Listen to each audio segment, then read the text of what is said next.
Good morning everyone. आप सभी का स्वागत है विशेष फिजिक्स के ऑनलाइन क्लास में। तो हम आपके पास एक आज जो दो छोटे से डेफिनेशन टाइप के टॉपिक है उसको अपन कवर करेंगे। तो आपका जो फर्स्ट टॉपिक है वो क्या है आपके पास, समस्थानिक प्रभाव, आइसोटोप इफेक्ट। तो सबसे पहले तो ये समस्थानिक प्रभाव किसे कहते हैं, तो सबसे पहले तो आपको ये ध्यान होना चाहिए कि आइसोटॉप किसे कहते हैं, समस्थानिक किसे कहते हैं। तो समस्थानिक किसे कहते हैं, तो समस्थानिक आप जानते हो कि क्या होता है, कोई भी एक ही एटम होता है। मान लिया कि आपके पास 6C12 है, क्या है आपके पास 6C12 है, ये क्या है आपका एक कार्बन है। इसका मतलब ये वाला पार्ट तो सेम रहे और जो टॉप वाला है वो क्या हो जाए, चेंज हो जाए। यानी इसको मैं इस तरीके से भी लिख सकता हूँ 6C13, ऐसे भी लिख सकता हूँ 6C14। तो इस तरीके से जितने भी समस्थानिक होते हैं, जैसे हाइड्रोजन का हो गया तो आप कैसे लिख सकते हो, 1H1 लिख सकते हो, 1H2 लिख सकते हो और 1H3 लिख सकते हो। यानी तीनों के नाम अलग अलग है। यहाँ पे हाइड्रोजन ये क्या है, 2 के लिए, ये ट्राइटेनियम के लिए। तो इस तरीके से होता है। तो ये अपन अलग अलग समस्थानिक बनाते हैं। जैसे कार्बन के 2 समस्थानिक होते हैं, हाइड्रोजन के 3 समस्थानिक होते हैं। तो ये सब क्या है आपके एक तरह से समस्थानिक है। तो इसे क्या कहते हैं अपन, समस्थानिक। अब ये आपको क्या पढ़ना है, आपको देखना है कि जो समस्थानिक प्रभाव होता है वो क्या होता है। तो देखो यहाँ पे 2 साइंटिस्ट हुए, मैक्सवेल एवं रेनॉल्ड। क्या हुए, मैक्सवेल एवं रेनॉल्ड ने पारे के समस्थानिक पर प्रयोग किया। क्या किया, ये एक प्रैक्टिकल रिजल्ट है। तो मैक्सवेल एवं रेनॉल्ड 2 साइंटिस्ट हुए, 2 वैज्ञानिक हुए थे।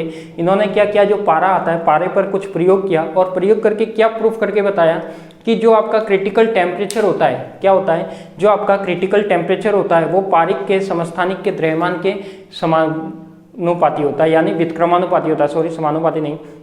क्या कि मैक्सवेल एवं रेनॉल्ड ने पारे के ऊपर प्रयोग करके बताया कि जो इसके पारे के समस्थानिक का जो द्रव्यमान होता है वो क्रिटिकल टेम्परेचर पर डिपेंड करता है। एक बार के लिए ये लिख लो, क्या होता है कि जब अब देखो यहाँ पे क्या लिखा है मैंने, क्रांतिक ताप होता है वो किस पर डिपेंड करता है, समस्थानिक के द्रव्यमान पर निर्भर करता है। तो इन्होंने जो बताया वो क्या बताया, तो केवल यही बताया था कि जो भी किसी पारे का क्या होगा, क्रांतिक ताप होगा, वो क्रांतिक ताप समस्थानिक के द्रव्यमान पर क्या करेगा, आपका निर्भर करेगा।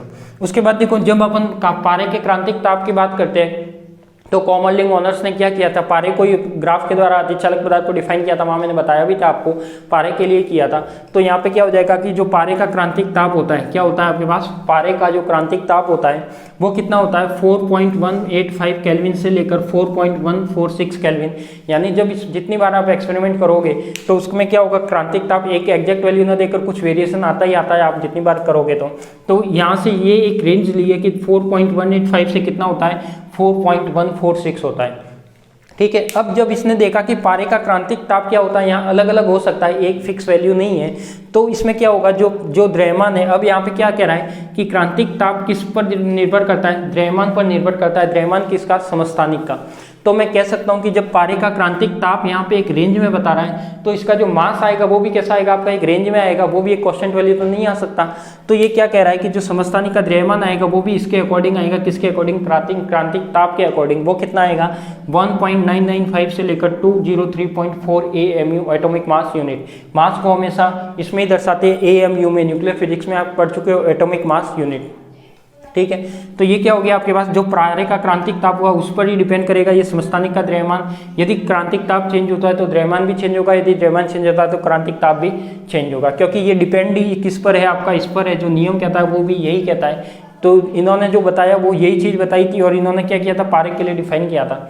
अब मैं कहता हूँ कि जो TC है, क्या है आपका TC है, वो किस पर समानुपाती, जो क्रांतिक ताप है वो व्युत्क्रमानुपाती होगा पारे के समस्थानिक के द्रव्यमान के। क्या होगा, पारे के समस्थानिक के द्रव्यमान के व्युत्क्रमानुपाती होता है। यदि मैं F अल्फा को इधर लाऊं तो ये क्या हो जाएगा, TCM अल्फा इक्वल टू क्या हो जाएगा, कांस्टेंट हो जाएगा। क्या हो जाएगा, कांस्टेंट। और ये अल्फा क्या है आपकी, अल्फा की वैल्यू लेती है 1.2 या 0.5 अतिचालक। यानी जब अपन किसकी बात कर रहे हैं, पारा एक टाइप से क्या आपका अतिचालक है।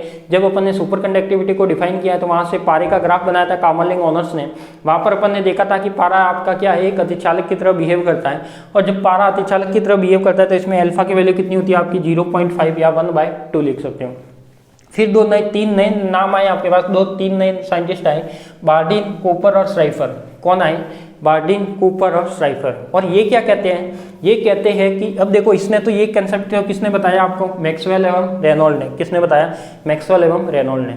उसके बाद ये तीनों साइंटिस्ट है, ये क्या कहते हैं, बार्डिन, कूपर, स्ट्राइफर, ये कहते हैं कि आपके पास जो क्रांतिक ताप है वो किसके समानुपाती होता है, डिबाई ताप के। किसके समानुपाती होता है, डिबाई ताप के। तो ये आपका क्या है, एक तरह से डिबाई ताप है, यानी टेम्परेचर है, टेम्परेचर डिबाई ताप क्या होता है और आइंस्टीन ताप क्या होता है, ये मैं आपको पहले इसके जो पहले वाली यूनिट थी उसमें बता चुका हूँ कि क्रांतिक ताप क्या होता है और डिबाई ताप क्या होता है, जिसमें आप वैल्यू निकालते हो एच न्यू अपॉन में सी ऐसे करके कुछ वैल्यू निकालते हो, तो वो क्या होता है आपके पास क्रांतिक और डिबाई ताप की वैल्यू रहती है। वैसे अपन को यहाँ पे वैल्यू की जरूरत नहीं है अभी। तो क्या ध्यान रखना है, जो क्रांतिक ताप होता है वो किसके समानुपाती होता है, डिबाई ताप के। और ये जो डिबाई ताप होता है फिर वो क्या कहता है, तीनों साइंटिस्ट हैं, तीनों ने कुछ न कुछ बोला है। इन्होंने कहा कि क्रांतिक ताप डिबाई ताप के समानुपाती होगा, और फिर बताया कि जो डिबाई ताप होता है वो फोनॉन के वेग के समानुपाती होता है। किसके समानुपाती होता है, फोनॉन के वेग के। अब ये आप कहोगे फोनॉन क्या होता है, जैसे आपके फोटोन होते हैं वैसे ही आपके फोनॉन भी होते हैं। तो वो कंसेप्ट अपन इसके आगे वाली क्लास में पढ़ेंगे, क्योंकि पूरा टॉपिक आने वाला है फोनॉन पर।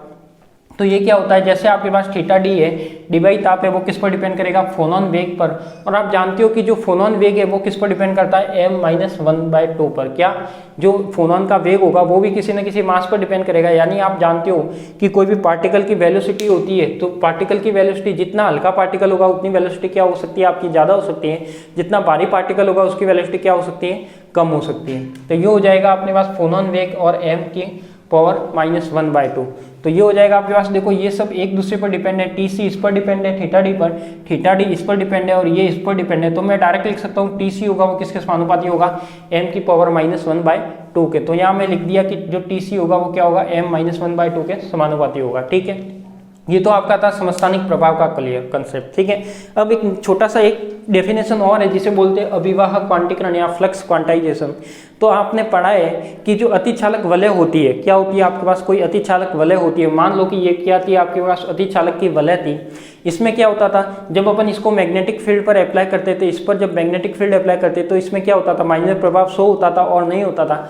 तो इसमें मैं क्या कहता हूँ कि जब फ्लक्स क्वांटाइजीकरण की बात करते हैं, क्या करते हैं, फ्लक्स क्वांटाइजीकरण की बात करते हैं, तो जो वलय होती है और यदि वलय के अंदर से क्या हो, कुल चुंबकीय फ्लक्स रेखाएं जानी स्टार्ट हो जाती है। कब, तो देखो जब कोई अतिचालक पदार्थ की वलय थी उसको मैंने कोई मैग्नेटिक फील्ड में रखा और मैग्नेटिक फील्ड लाइन्स है वो क्या होती है, इसके अंदर से जाती है। तो वो इसके अंदर से किस फॉर्म में जाएगी, किस रूप में जाएगी, उसको बताता है, वो बताता है, कौन बताता है, अभिवाहक क्वांटीकरण। तो वो ये कहता है कि जो वलय से पारित कुल चुंबकीय फ्लक्स होता है वो कैसा होता है, क्वांटीकृत होता है, सतत रूप से नहीं होता। तो क्वांटीकृत का मीनिंग क्या है, ये भी आप जानते हो, एक सतत होता है, एक क्वांटीकृत होता है। एक जैसे बंडल या पैकेट नहीं पढ़े आपने क्वांटम मैकेनिक्स में, जैसे बंडल या पैकेट होता है वो क्या आपका एक क्वांटीकृत है।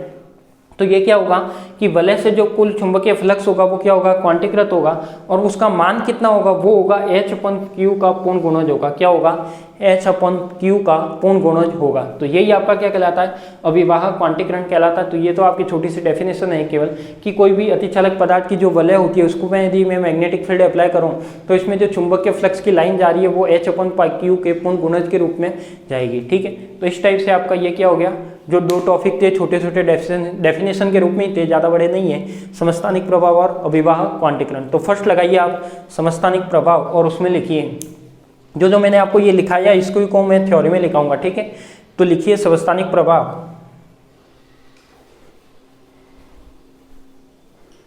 लिखिए समस्थानिक प्रभाव।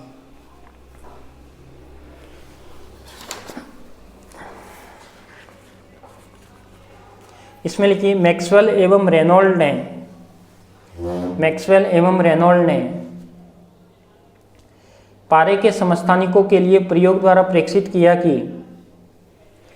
मैक्सवेल एवं रेनॉल्ड ने पारे के समस्थानिकों के लिए प्रयोग द्वारा प्रेक्षित किया कि, मैक्सवेल एवं रेनॉल्ड ने पारे के समस्थानिकों के लिए प्रयोगों द्वारा प्रेक्षित किया कि अतिचालकों का क्रांतिक ताप उनके समस्थानिक के, अतिचालकों का क्रांतिक ताप उसके समस्थानिक के द्रव्यमान पर निर्भर करता है। मैक्सवेल एवं रेनॉल्ड ने पारे के समस्थानिकों के लिए प्रयोग द्वारा प्रेक्षित किया कि अतिचालकों का क्रांतिक ताप, अतिचालकों का क्रांतिक ताप उनके समस्थानिकों के द्रव्यमान पर निर्भर करता है, उनके समस्थानिक के द्रव्यमानों पर निर्भर करता है।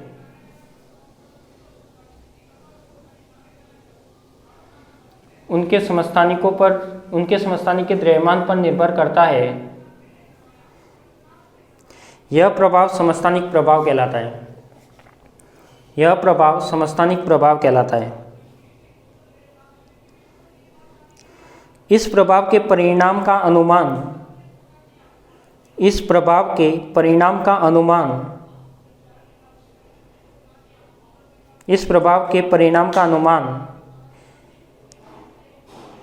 पारे के क्रांतिक ताप, ऐसे लिखना, इस प्रभाव के परिणाम का अनुमान इस आधार पर लगाया जाता है। ऐसे लिखना, इस प्रभाव के परिणाम का अनुमान इस आधार पर लगाया जाता है कि पारे का क्रांतिक ताप, देखो बोर्ड पर वैल्यू लिखी हुई है। पारे का क्रांतिक ताप 4.185 केल्विन से 4.185 केल्विन से 4.146 केल्विन के मध्य परिवर्तित होता है।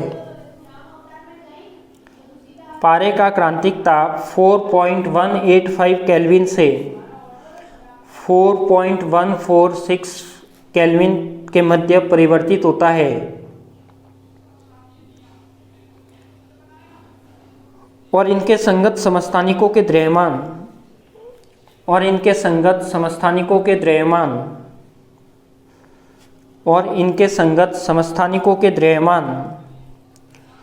199.5 से और इनके संगत समस्थानिकों का द्रव्यमान 1.995 से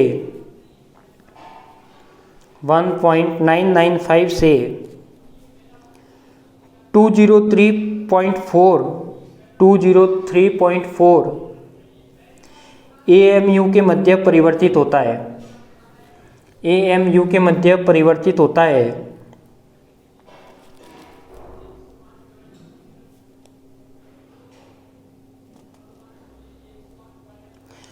तथा यह भी देखा गया कि एक ही तत्व के विभिन्न समस्थानिकों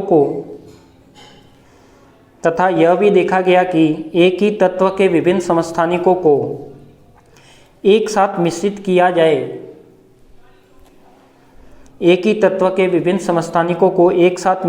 जाए। तो उनके क्रांतिक ताप में परिवर्तन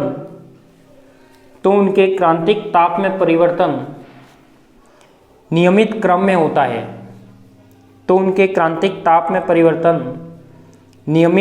होता है। यानी समस्थानिक वही है कि एक ही तत्व के अलग अलग समस्थानिक ले लिए, सबको मिक्स करें तो क्रांतिक ताप चेंज होगा, वो तो आपको पता है, सीरीज रूप से चेंज होगा। ठीक है, फिर लिखो कि क्रांतिक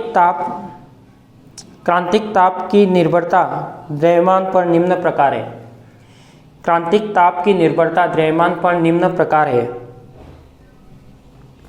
और जो मैंने ये तीनों टर्म लिखी है यहाँ पे आपके पास, वो लिख लो, ये वाले, ये पूरा लिख लो।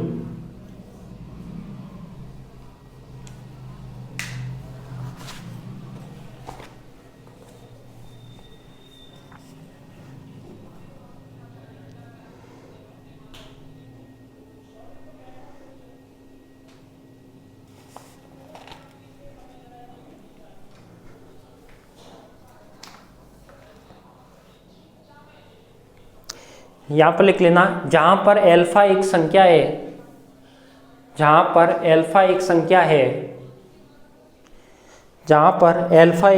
है, जिसे समस्थानिक गुणांक कहते हैं, जिसे समस्थानिक प्रभाव गुणांक भी लिख सकते हो या समस्थानिक गुणांक लिख सकते हो, समस्थानिक प्रभाव गुणांक कहते हैं। तथा अल्फा का मान अतिचालक के लिए 0.5 के लगभग प्राप्त होता है।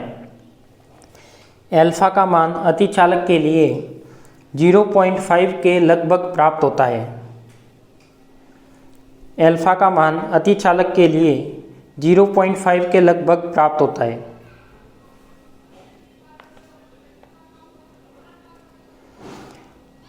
और जो क्रांतिक ताप की द्रव्यमान पर निर्भरता और जो क्रांतिक ताप की द्रव्यमान पर निर्भरता की व्याख्या, क्रांतिक ताप की द्रव्यमान पर निर्भरता की व्याख्या जालक कंपन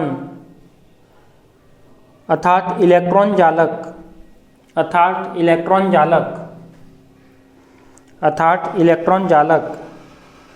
या इलेक्ट्रॉन फोनॉन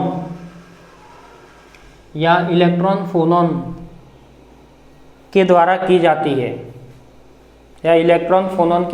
जाती है, फिर नीचे लिखना बार्डीन, नई लाइन से लिखना बार्डीन कूपर एफ श्राइफर द्वारा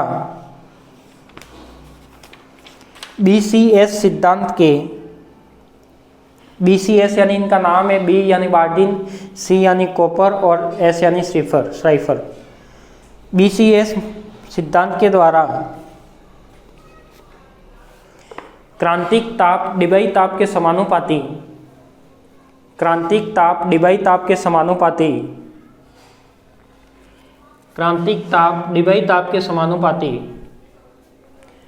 तथा उष्माधारिता के डिबाई सिद्धांत से डिबाई ताप फोनॉन वेग के समानुपाती होता है। डिबाई सिद्धांत से डिबाई ताप फोनॉन वेग के समानुपाती होता है। और जो मैंने बोर्ड पर आपके सामने लिखा है वो लिख लीजिए, जो बार्डिन कूपर और श्राइफर के रूप में लिखा है, ये वाला लिख लो। तो यहाँ से आपको पता लग गया कि क्या पता करना है, केवल एक ही टर्म है इसमें कि जो क्रांतिक ताप होता है वो किस पर डिपेंड करता है, समस्थानिक के द्रव्यमान पर निर्भर करता है। उसमें वैल्यू कितनी होती है द्रव्यमान की, m⁴ वैल्यू होती है, अल्फा की वैल्यू 0.5 मानी जाती है, किसके लिए, लगभग पारे के लिए, ठीक है। तो इस तरीके से आप लिख सकते हो। ये अल्फा की वैल्यू हर अतिचालक के लिए अलग अलग होगी, अपन केवल एक एवरेज वैल्यू ले रहे 0.5, ठीक है। ये लिख लो। फिर इसके बाद टॉपिक लगाना अभिवाह क्वांटीकरण या फ्लक्स क्वांटाइजेशन। अभिवाह क्वांटीकरण या फ्लक्स क्वांटाइजेशन।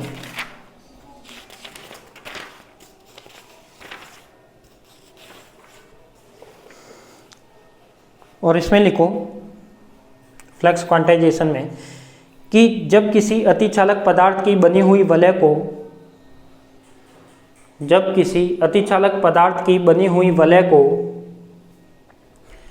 बाह्य चुंबकीय क्षेत्र में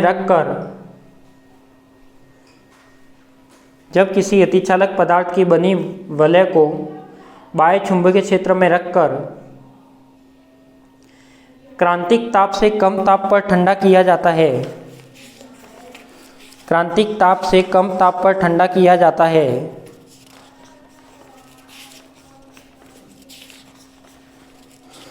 क्रांतिक ताप से कम ताप पर ठंडा किया जाता है।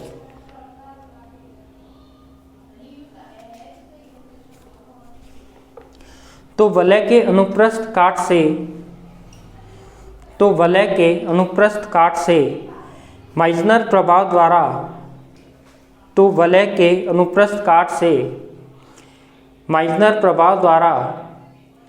चुंबकीय फ्लक्स का अपवर्जन होता है।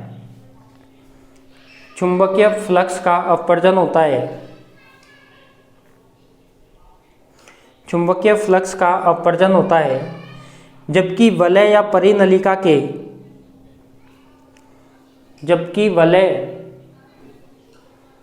वलय एवं परिनलिका के खाली या छिद्र वाले भाग में चुंबकीय फ्लक्स रेखाएं वलय में संलग्न हो जाती है। वलय या परिनलिका के खाली या छिद्र वाले भाग में चुंबकीय फ्लक्स रेखाएं वलय में संलग्न हो जाती है। यह प्रभाव फ्लक्स का क्वांटीकरण कहलाता है।